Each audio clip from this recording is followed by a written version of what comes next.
Growing up, my mom's bookshelf always stood in the corner, daunting and menacing. I could hardly imagine reading an entire chapter book at the time, let alone one of those giant hardbacks. Names like Peter Straub, Dean Koontz, and Anne Rice lined the bookshelves, but only one of them stood out amongst the rest: Stephen King. My mom always said that these stories were way scarier than any TV show or movie could be, because they use your imagination against you. One rainy day, I picked up one of those paperbacks and went to the couch and began to read Misery. It terrified me, but it wasn't just because I was scared of something creepy. I could feel what Paul Sheldon was feeling, see how he saw things, and understand from his perspective. And Annie wasn't just a man in the mask. She was complex, insane yet sympathetic. It changed how I saw books forever, making me realize how much wonder and imagination you could fit on one page. Jump forward 20 years, and I've read all of Stephen King's work and even completed my own first novel, Evergreen, being edited right now. Before starting my second novel, I thought what better way to prepare for it than to reread all of Stephen King's books in order to see how he progressed as an author. We're going to start today with 1974's Carrie.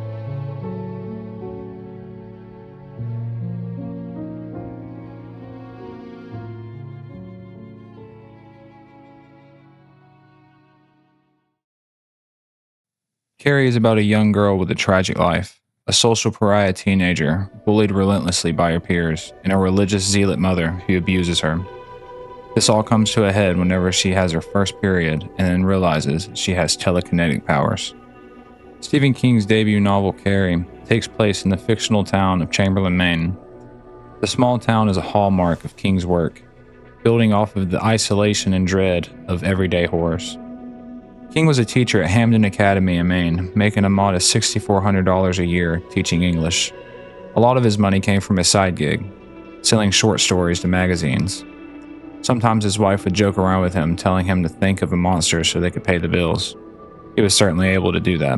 What's really fascinating is that Carrie wasn't just pulled from thin air, but was actually based on two girls that King knew growing up. In his book, On Writing, he talks about how their ghost kind of haunted him as he was crafting the character. One was an elementary school classmate of King's that he calls Tina White for privacy.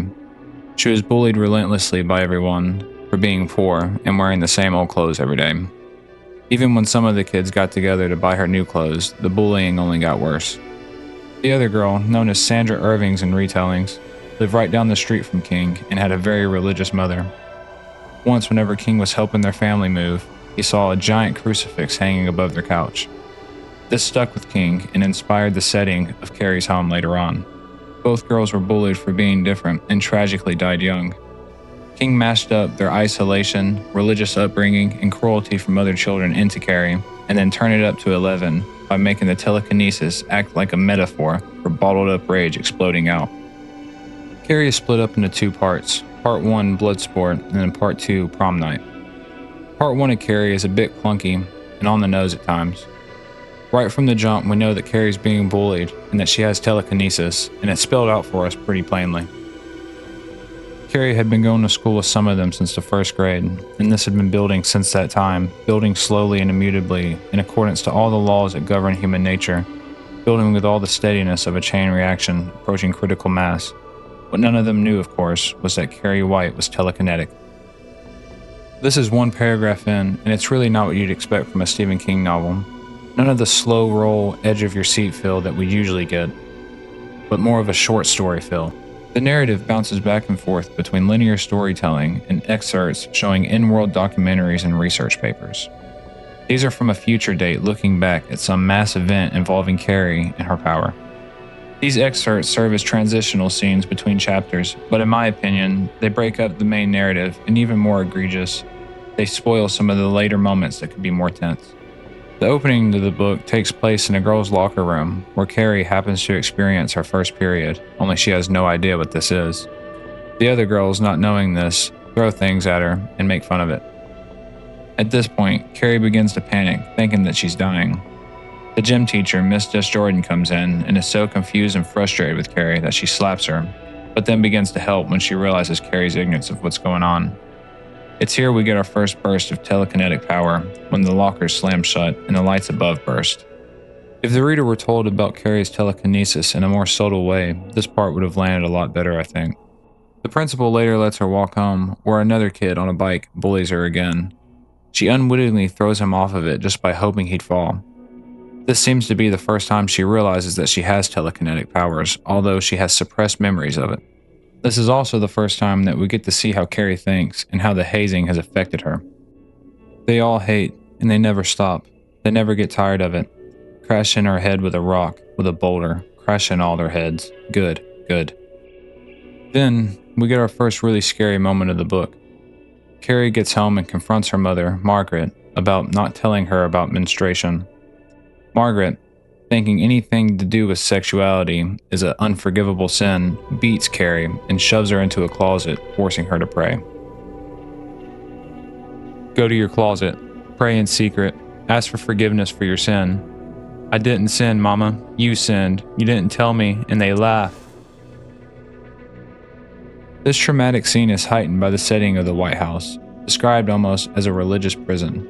Yellowing sofa, Jesus statues plastered everywhere, and a crucifix hanging in the closet where Carrie is forced to sit for hours at a time. Seeing the day through Carrie's eyes is bleak and shows us the constant struggles that she has to endure. The scene ends with Margaret letting Carrie out of the closet apparently earlier than she normally would. Even though Carrie had done something more daring than normal, saying the F word, Margaret releases her almost as soon as she asked to be. Carrie assumes this is because Margaret knows that she could use her telekinetic powers to get out on her own free will. Carrie tests and shows Margaret her powers here by releasing the thread in her sewing machine. This is a big step for Carrie, bringing out her confidence and showing us that she knows how to use her power and is clever enough to know when to use it. It also escalates Margaret from a religious maniac cliché to a truly terrifying and interesting antagonist. Following this, we get an excerpt from the article The Shadow Exploded, detailing Margaret's past. We learn that her parents run a roadhouse where her father was killed in a shooting incident when Margaret was nearly 30. Margaret calls her mother and her new stepfather adulterers, but continues to live with them until meeting Ralph White. 1 month after her and Ralph's wedding, she goes to the hospital for what her mother suspects to be a miscarriage. Later, in a letter to her mother, she claims that her and Ralph's marriage was sinless. This shows us that Margaret's life has always been tragic and she has always been in denial of her sin. These two passages back to back do a really good job of subtly showing us Margaret's character. Stepping back, the shower scene is the setup for most of the book's conflict, as most of our characters are involved in the scene. Susan Snell actually is something of a protagonist, as it turns out, as she has a complete change of heart about the way she treated Carrie, even crying to her boyfriend Tommy about it later that same night. It's hard to believe that a girl that was so vicious just hours before would be so conscious and caring now. They may start out as archetypes to a degree, but King does do a good job of fleshing the characters out later, as long as you can forgive the first half. Another one of the girls from the shower scene is Chris Hargensen, our typical mean girl. Her and her greaser boyfriend Billy are our main antagonist, and they do a fairly good job at being evil. When Miss Desjardins gives all the girls the ultimatum of going to prom or doing detention, Chris rebels, barring herself from going to prom. Chris's father, a big-time lawyer, comes to confront the school. It's around here that it starts feeling more like a Stephen King world, with the reactions being raw and authentic. It's also one of the first times that we see someone defend Carrie, although for selfish reasons. Mr. Grell, the principal, says this in reaction to a legal threat, which ultimately bars Chris from coming to prom. The same umbrella that covers your daughter also covers Carrie White, and the minute you file for damages on the grounds of physical and verbal abuse, we will cross-file against your daughter on those same grounds for Carrie White. This becomes a running theme throughout the novel, asking the question, why do we help people, and if helping someone benefits you, does it taint the morality of the deed? Susan Snell grapples with the same question as she makes a plan to make up for her own mistreatment of Carrie. She asks her boyfriend Tommy to go to the prom with Carrie instead of her, to which Tommy, the one true good guy in this story, agrees. So the next day he does just this, and asks Carrie to prom. There's a moment here that I really like. Carrie seems to unknowingly use her powers to infatuate Tommy before accepting his proposal. It doesn't tell the reader this directly, but lets them infer it. Now she blinked, and as she did so, a strange thing happened. The time it took to happen could have been no more than the doorway to a second, but afterward, he had no trouble recalling it, as one does with dreams or the sensation of déjà vu. He felt a dizziness, as if his mind was no longer controlling his body. the miserable, out-of-control feeling he associated with drinking too much and then coming to the vomiting point. Then it was gone. It seems as the story progresses that King becomes more confident in his storytelling, telling things in a more subtle way, trusting the reader to understand it. I can't help but feel that if the story was written like this from the beginning, it would have been a more engaging read throughout its entirety. We still get these repetitive excerpts shoved between each scene that really break up the pacing. They mostly just reiterate things that we already know. Carrie has TK ability, and her mother is a religious fanatic. They sometimes feel like exposition dumps. One of these excerpts is important and does stand out. In it, we see Carrie's neighbor from whenever Carrie was just a young girl. She wakes up from sunbathing, and Carrie is standing above her staring at her breast, to which she says they're evil and that only bad girls have them, before Carrie's mother comes out, yelling at her to come inside. Moments later, stones begin to rain down on the white residence, and then even a sewing machine flies out of the window. The Saturday after Carrie's asked to prom, we get a scene where she's laying in bed. The writing here is great, and it grows Carrie from a one-dimensional character with a vague power to a strong, capable young girl. She thinks about how she wants to make her own prom dress and how she's not scared of people anymore because of her powers. She also has floods of memory rush in of her past TK use as a child, including an event where her mother tries to kill her with her father's knife. This memory takes place during the Stones incident, where Carrie's mother tries to take her eyes out for staring at the neighbor. Carrie stops her using her power, and this foreshadows the scene that's coming up next. Carrie has to tell her mother about the prom, and unsurprisingly, she doesn't take it well. Through this exchange, we really get to see some of Carrie's resilience and personality. Mama, please see that I have to start to try and get along with the world. I'm not like you. The kids think I'm funny. I don't want to be. I want to try and be a whole person before it's too late to. Carrie's standing up for herself here, but her mother attacks her, throwing tea in her face. Carrie stops her mother from hitting her mid-strike with her TK ability. Ultimately, this makes Margaret give up on trying to prevent Carrie from going to the prom. Carrie reflects that Tommy probably doesn't like her, but he's trying to atone for something. These last few pages show that Carrie is self-aware and has a strong voice for herself.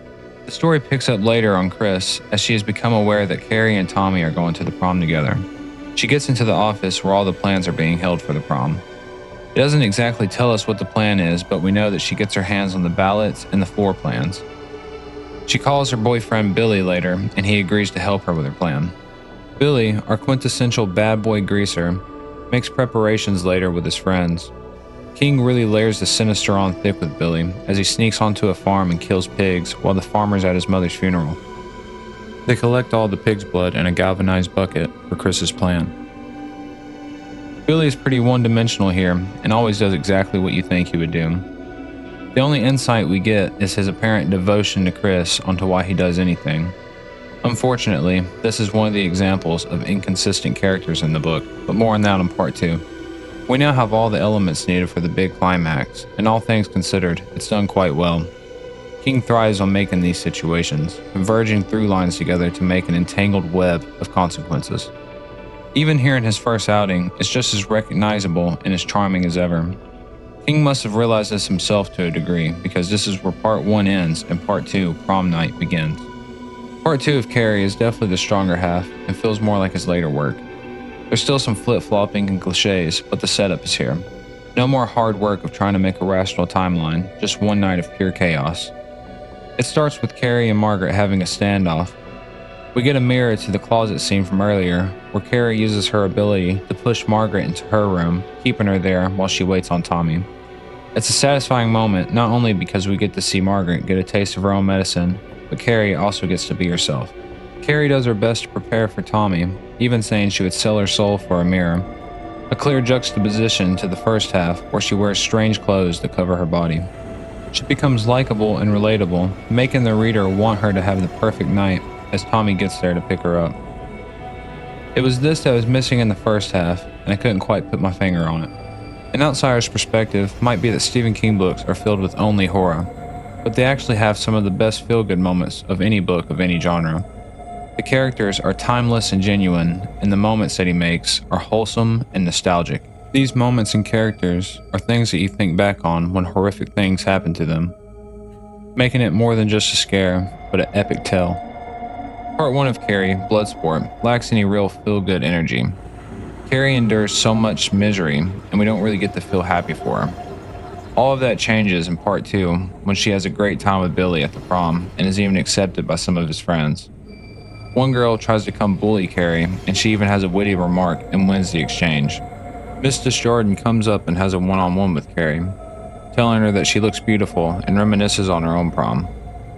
As she walks off, Tommy comes up and asks her what she wanted, and Carrie tells him that she thinks she just wanted to apologize. Things go just about as good as they can for Carrie. However, the better the night goes, the more the suspense is built, as the reader is waiting for the event that's been foreshadowed the entire book. In fact, the end of this passage even says that Tommy only had 2 hours left to live. This kind of setup is something that King continued to do throughout his career, and it lands just as good here as it always does. As this is happening, Chris and Billy are preparing to hatch their own plan. The inconsistencies I mentioned earlier in part 1 are glaringly obvious here with Billy. As earlier, his motivation was his devotion to Chris. Now he just seems insane, muttering under his breath and laughing randomly. In fact, he had such a 180 that now instead of loving Chris, he seems to hate her. He thought she would start looking less like a goddess and more like the typical society bitch again, and that would make him want to belt her around a little, or maybe a lot, rub her nose in it. He didn't seem so insane before. Another jarring twist. There is a lot of great atmosphere here though, and we get to see their full plan. It jumps to a few nights before the prom, where Billy pulls up to the school with the pig's blood. The scenery is truly dark and atmospheric here, as it describes the fog on the fields and the darkness and emptiness of the gym as he sneaks into it. The empty gym almost feels like an extension of Billy's character here, as he casually sets up the pig's blood and positions it right above where the prom queen and king are supposed to be. The rope leads to a vent that's outside where Chris and Billy wait, where we now know that their full plan is to pour the pig's blood on top of Carrie. At the same time, Susan Snell is at her house trying to atone for what she did to Carrie, while also feeling guilty about her motivations. It mentions how she's glad that her parents didn't praise her for her sacrifice. It's here that we learn that she's missed her period and is now pregnant with Tommy's baby. Carrie and Tommy are still at the prom having a great time when the contestants for the prom king and queen are announced and their names are mentioned.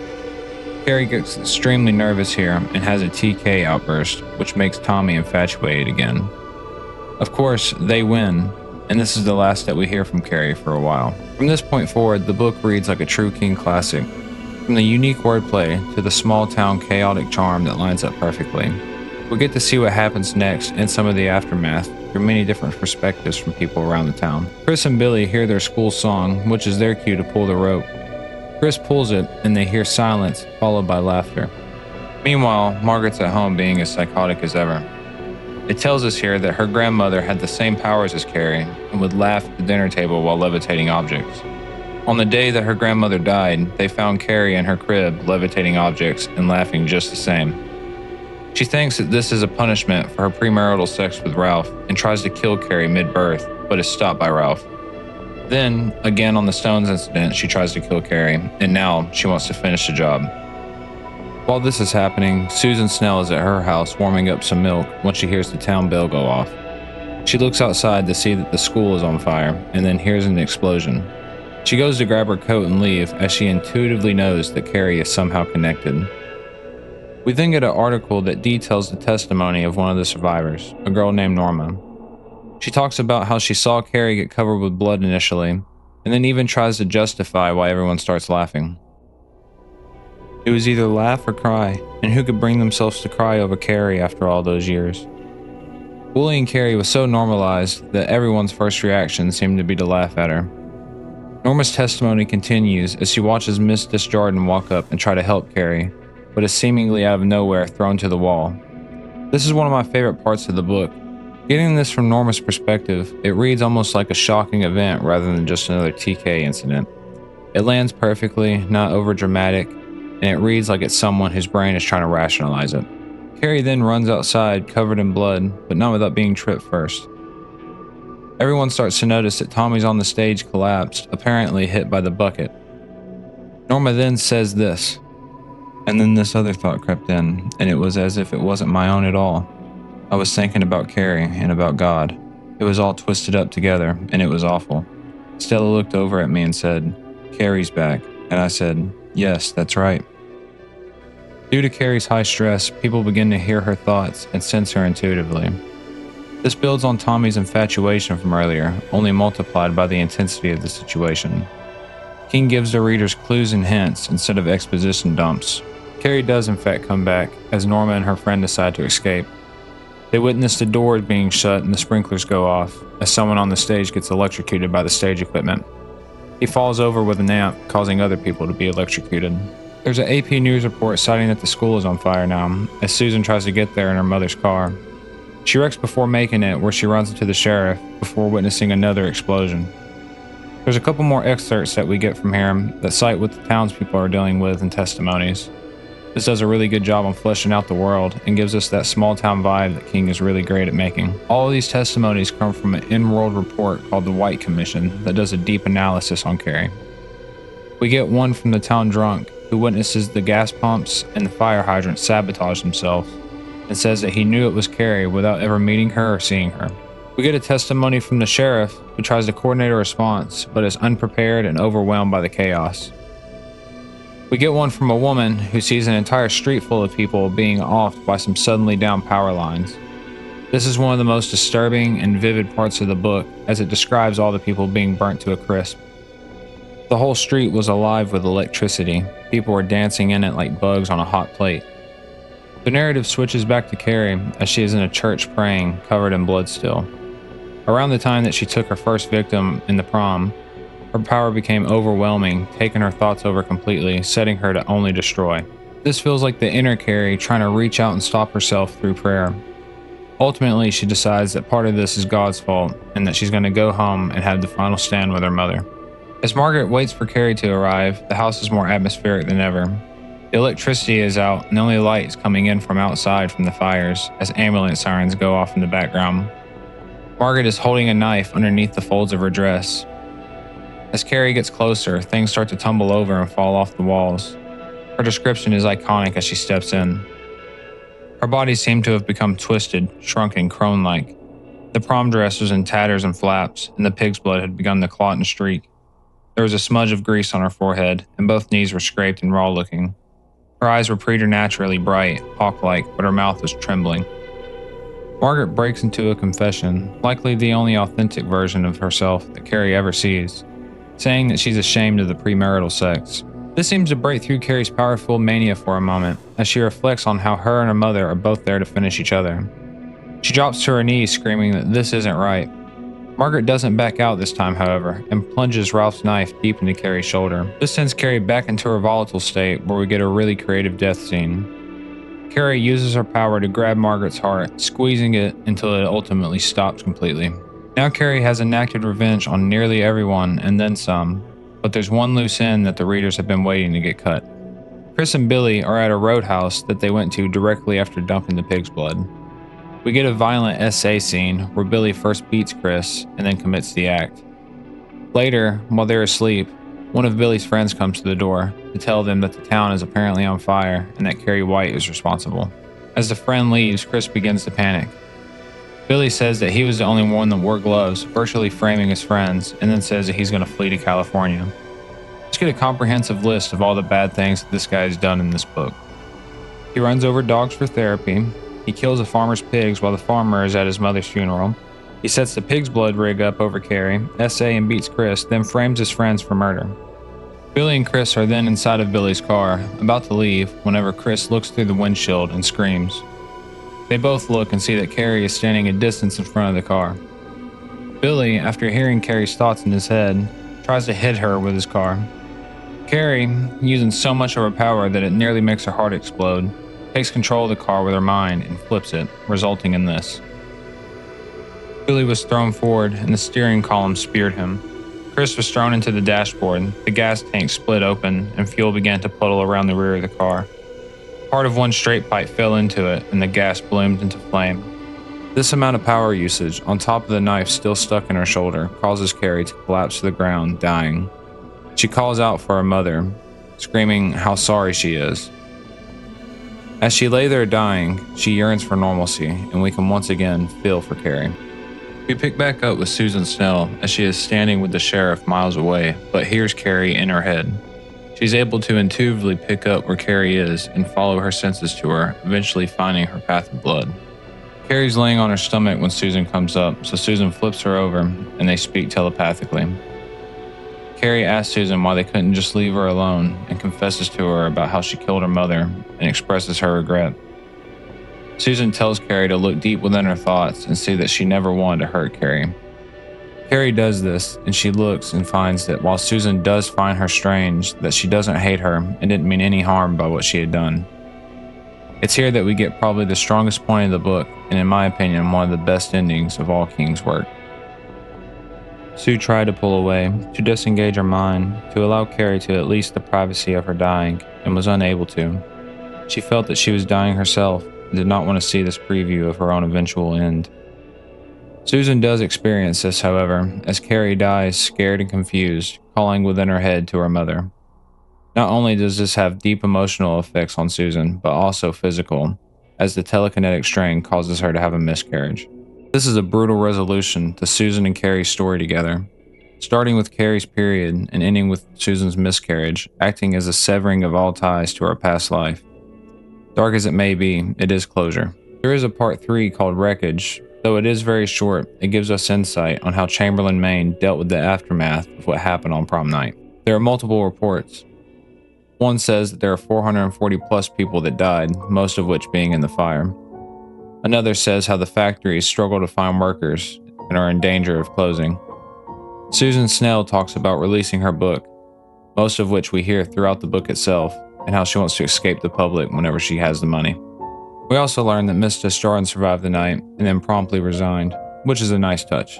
There are conflicting beliefs within the report on the probability of another child with TK ability being born, or the morality of trying to contain or even put one down.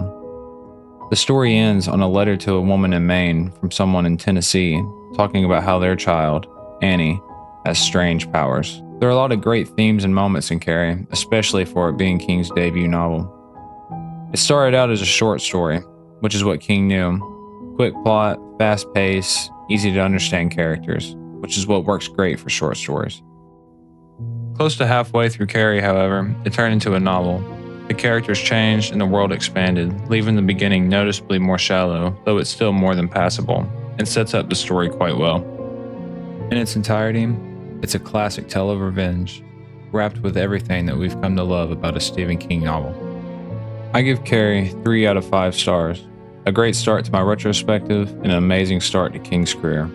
King sold the hardback rights to a publishing company known as Doubleday for $2,500 in 1973. A month later, he was informed on a phone call that Signet had bought the mass marketing paperback rights for $400,000. He received half of this, which is about $1.3 million in today's value. Immediately, he quit his job and went to full-time writing. He helped his mother, who had cancer, retire, and then moved his family into a nicer home. All he had to worry about now was what to write next. That's when his wife Tabitha asked him, "What if Dracula came to Maine?" Thanks for watching my first episode, the deep dive retrospective into Carrie. We'll be doing Salem's Lot next as soon as we can, and doing all of Stephen King's novels in the order of publication. So subscribe if you want to see your favorite Stephen King novel reviewed.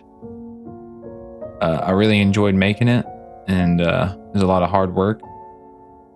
Also, my first debut novel, Evergreen, will be releasing sometime mid to late April, early May. So I'll have a mailing list set up for that in the description. And drop a comment about your favorite part of Carrie, or if you liked Carrie, or if you hated it, or if you didn't like my review, tell me what I missed. Thanks for watching the video, and subscribe so you can watch the next one. Thank you. Bye.